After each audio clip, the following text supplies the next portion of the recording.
Good morning friends, welcome back to my channel. আশা করি তোমরা সবাই খুব খুব ভালো আছো। তো আমরাও ভালো আছি। তো সকাল সকাল পুজোটা সেরে এদিকে চলে এসেছি কিন্তু রান্নাঘরে রান্না করতে। তো যাই হোক, সকালবেলা কিছু খাবার দাবার করে নিয়েছি, সেগুলো হয়ে গেছে আমাদের খাওয়া দাওয়া। আর এদিকে দুপুরের রান্নার জন্য প্রিপারেশন চলছে। তো দুপুরবেলা রান্না করছি হচ্ছে লাউ ঘন্ট করছি, আর যে লাউর চোকলা ছিল সেটা আর আলু দিয়ে আর কি ভাজা করব। তার সাথে সাথে একটু পেঁয়াজ দিয়ে দেবো আর কালো জিরে শুকনো লঙ্কা ফোড়ন দিয়ে আর কি ভাজবো। আর এদিকে ভাবলাম যে বোতলগুলো যে জল ভরে নিই। আর তার সাথে সাথে সকালবেলা কিন্তু প্রচুর কাজকর্ম করা হয়ে গেছে। আর এদিকে হচ্ছে ঘরবাড়িগুলো গোছানো হয়ে গেছে। তো ঘরবাড়ি গুছিয়ে সব রেডি করে নিয়েছি। আর ওইদিকে কিন্তু দুপুরে রান্না বসিয়ে দিয়েছি। আর এদিকে দেখো আমার চিকু সোনা কিন্তু বসে আছে। তো চিকু কিন্তু এখানে দেখো মানে এখন ছাড়তে হবে, ওখানে খেলা করবে। তো যাই হোক, এখন তো ছাড়া যাবে না, তাহলে একদম সারা বাড়ি মাথায় করে দেবে। তো যাই হোক, ও বাধা থাক, আর তার মধ্যে আমার কাজকর্মগুলো সেরে নিই। তা না হলে কাজকর্ম করতে পারবো না, বারবার লোকজন আসবে বাড়িতে আর ও হচ্ছে সবাইকে ধরবে। যাই হোক, মনে হয় কেউ হয়তো এসছে, তো ও হচ্ছে চিল্লানো শুরু করে দিয়েছে। আর ওদিকে কিন্তু লেস নাড়াচ্ছে। আর এদিকে কিন্তু আমার সব মোটামুটি কাজকর্ম সকালের হয়ে গেছে। আর এদিকে দুপুরের রান্নাগুলো কিন্তু করে নিচ্ছি। আর তার সাথে সাথে কিন্তু অনেক কিছু মানে কথা কম্বল যেগুলো আছে সেগুলো সব কিছু আর কি রোদ্দুরে দিয়ে দিয়েছি। বালিশগুলো আজকে আর দেওয়া হয়নি, এই বালিশটা শুধু দিয়েছি। আর এই কম্বলগুলো রোদ্দুরে দিয়েছি। আর এখানে কালকে যে জামা কাপড়গুলো কাচা হয়েছিল সেই জামা কাপড়গুলো মেলে দিয়েছি। আর এখনও কিছু জামা কাপড় কাচতে দিয়ে আসলাম, সেগুলো এখনও মেলতে হবে। আর দেখো বাইরে রৌদ্র কি, বাবা রৌদ্র দিচ্ছে, ভীষণ রৌদ্র দিচ্ছে আজকে।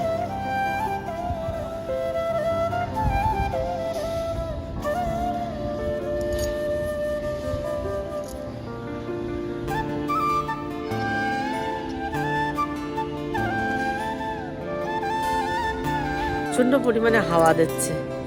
আর দেখো সকালবেলা আমার টিপ পরা ছিল, সিঁদুরের টিপ, তো সে একদম ঘুটে গেছে।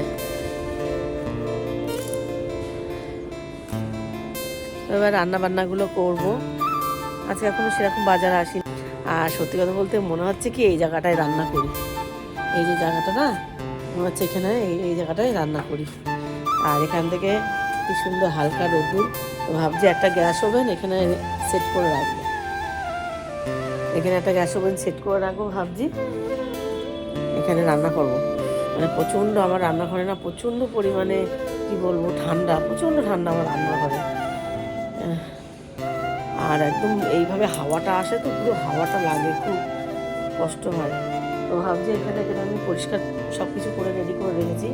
এখানে দুটো ওই থাক নিয়ে এসে এখানে রেডি করে দেবো, দিয়ে এখানটায় ভাবছি হচ্ছে রান্না করবো। সকালবেলা রান্নাটা এখানেই করবো, দুপুরবেলা আমার সব আছে, তো অসুবিধা নেই আমার। এখান থেকে আমি সব কিছু ধোয়াধুয়ি সব কিছু করতে পারবো, কোনো সমস্যা নেই। আর সেই কারণে ভাবছি যে এখানটা সব রেডি করে দিয়েছি, গ্যাস ওভেনটা উপরে তুলে নিয়ে আসবো। আর এই যে উনুনটা, এটাতেও করতে হবে, এটাও করবো। সব কিছু এখানে ভাবছি রেডি করে দেবো, গুছাই গাছাই সুন্দর করে। এখানটা আমি পরিষ্কার করতে, এখানে বেশি ঠান্ডাটাও লাগবে না, এখানে রান্না করতেও অসুবিধা হবে। তো তোমরা কি বলো বলে তো আমাকে কমেন্ট করে জানিও তো, যে এখানে রান্নাটা করলে কেমন হবে। আর এখানে সত্যি কথা বলতে রান্না করতে করতে এই যে একটা সুন্দর পরিবেশ না, এই যে সুন্দর পরিবেশটা, মাঠ দেখো পাশে, এই যে সুন্দর পরিবেশ, সুন্দর একটা লোকেশন, ভীষণ ভালো লাগবে।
কম্বলগুলো সব তুলে নিয়ে গেছি, আর এই একটা কম্বল রয়েছে, আর এদিকে হচ্ছে এই যে জামা কাপড়গুলো সব কেচে এগুলো আবার মেলে দিলাম।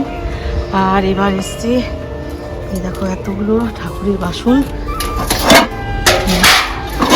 মাজবো।